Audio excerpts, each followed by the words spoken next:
Como fixeron o resto de concellos da comarca, o de Carballedo enviou o informe das obrigas ao Ministerio. Segundo o alcalde, a cifra aproxímase a 190.000 euros, dos que a maior parte corresponden a dúas débedas que están no contencioso, arredor de 73.000 a Urbaser, empresa encargada de recollida de lixo neste concello, e 60.000 euros á empresa que fixa as obras de mellora no Pobo de Castro. Son unhas débedas que están aí que non sabemos como van a quedar. O sea que, polo tanto, as cantidades que poden ser menores ou en función do que decida pois, o xulgado correspondente. Entre as dúas suman máis de 133.000 euros. O resto de débeda da que se informa o Goberno Central ascende, según Llebra Pimentel, a 40.000 euros. Facturas que corresponden en maior medida a débedas coa compañía eléctrica. En xeral, pois non temos débedas con proveedores do Concello, excepto algo de eso que se falaba aí, está coas eléctricas. Un pouco coas eléctricas, non por problemas do Concello, sino que ainda ahora mesmo hubo uns problemas nas facturacións que presentaron facturas, despois que anuláronlas. En fin, tuvemos que vímonos absolutamente e deseámonos tanto por parte do persoal deste Concello con eles mesmos para poñer en claro realmente cal é o que se está debendo ás eléctricas.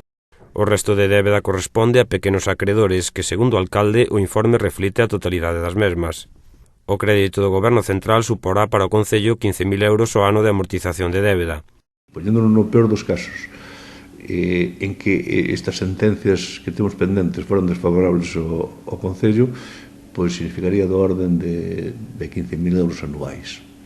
Ou ben a disminución do gasto, ou ben a subida do ingreso. Iso é o que temos previsto. O sea, no peor dos casos. O sea, si realmente, porque estamos falando que estas dúas sentencias, ao final, significan 150.000 euros.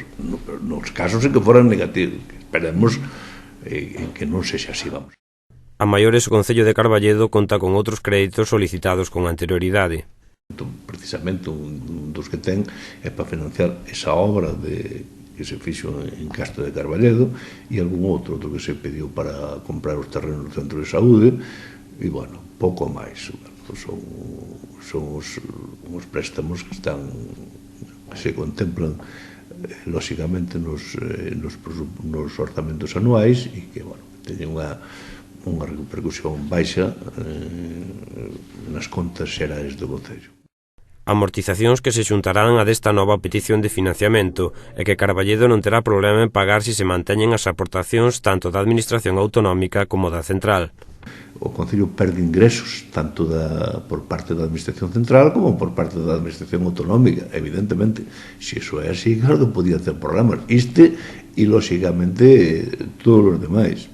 Pero, bueno, tal como están as cousas, tal como temos as previsións de ingresos, pois non se ve ningún tipo de problema para poderse afrontar todas estas débedas que realmente non son pequenas. Pero no plan de axuste que fará a Administración local xa se contempla unha posible subida de taxas en diferentes servizos, como pode ser a taxa da recollida de lixo. Pues temos que actualizar algunha cousa e isto vai nos a permitir, pues, de algún xeito, que sexamos conscientes de que temos que controlarnos e de que temos que fazer unha administración responsable e que, ademais, este é o que está pedindo este decreto de que os servicios teñen que autofinanciarse. A recollida de lixo debe ser autofinanciada, é dicir, o que pagan todos os vecinos debe ser suficiente para pagar os custos, evidentemente, e non se está facendo. É o que se tende, non? Que os servicios se autofinancian, que non teñan que quitar outros recursos para complementar esos servicios.